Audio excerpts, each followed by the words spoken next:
Hello, my name is Liesl and I'm here to tell you about this project.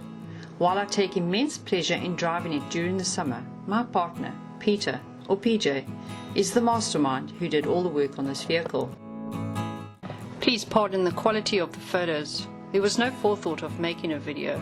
It is only now, as we look back on what was done, that we put together the odd photos to share a brief idea with you. The aim, turning an old rusted Landrover Discovery V8R into a World War II WC56 command car. Why or how did this come about? Upon spotting an old six-wheel drive chassis at the local flying field where PJ flies model airplanes, he hunted down the owner of the said 6x6 chassis. He discovered that the chassis was in fact, per the original paperwork, a 1942 to 1946 World War II WC63. He traded in his mini tractor for the chassis and a truckload of WC parts. What is he going to do? The first idea, fit a V8 engine of sorts to the chassis. From the same old gentleman, PJ swapped and traded for a Mercedes-Benz SL 380 engine and gearbox. After painstakingly fitting the Mercedes engine to the chassis, disaster struck. One of the cylinders was burning oil due to rust from standing too long unprotected. At the same time as fitting this engine, PJ wanted to try and make this vehicle as close to a Dodge Power Wagon as possible. However, all he had was the original open cab body. After unsuccessfully hunting for a Dodge Power Wagon cab, he came up with an idea. The idea? To obtain from the same old gentleman a 1950s Volvo Titan cab, to cut a huge wedge out of the center and form it into an almost identical Power Wagon cab. And he accomplished all of his ideas, and it turned out mighty fine indeed. But this would turn out to be the next project, and not for this command car.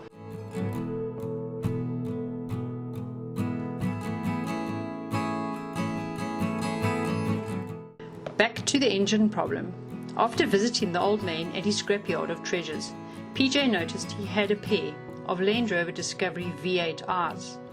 Having much experience on those vehicles, PJ thought that maybe he would fit the Rover 4-litre V8 into his project. So he purchased both Land Rovers for spares.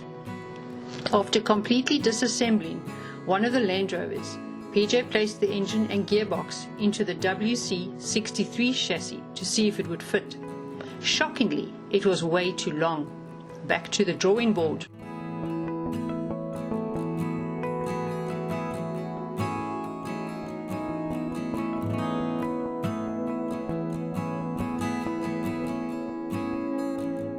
The hunt for anything WC related begins. Lucky strike number 1.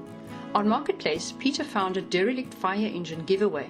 He instantly recognized that this fire engine was built in the early 1950s, around a 1940s WC52, known as a weapons carrier, so he snapped it up for the parts.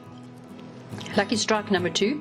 Once again, a few months later on Marketplace, he came across what appeared to be a Dodge Power Wagon cab on a WC63 chassis with a WC front end for sale, and he bought that too.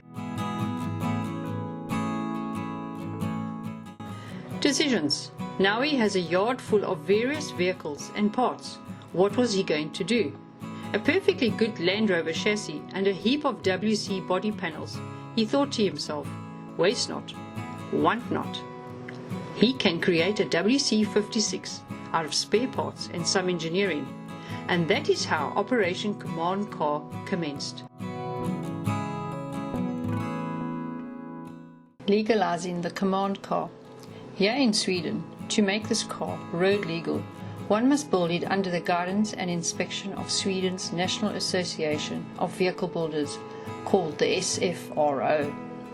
SFRO will inspect the build process from a safety and a standards point of view, and guide one with regulations and requirements to register the vehicle as a home-built vehicle or a highly modified original vehicle, depending on the scope of work done.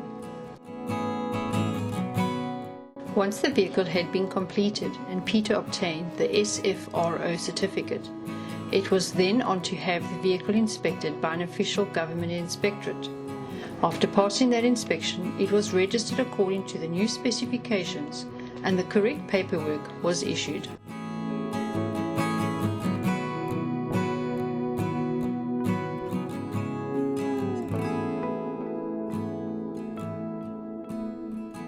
Finally, the vehicle will go for MOT, besiktning in Swedish, and following that roadworthy check, road insurance and road tax must be paid. At this point, we will now be permitted to use the command car to our heart's content.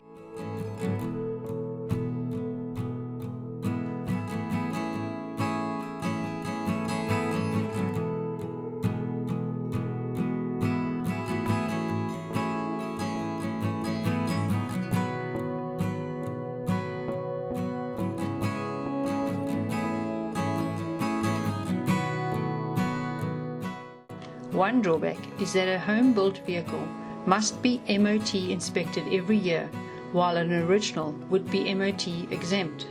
The cut-off limit for an MOT exemption is older than 50 years. The chassis used from the original Landrover provided us with the VIN number, and that unfortunately is not older than 50 years.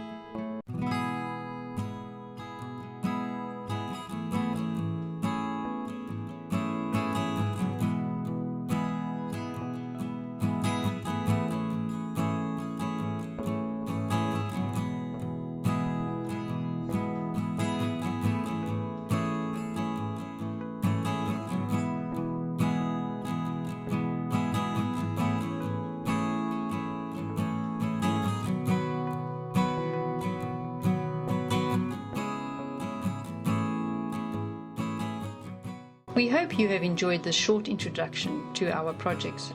Please like, share and subscribe, and give that bell a tap to enjoy more projects we have to share with you. Bye for now.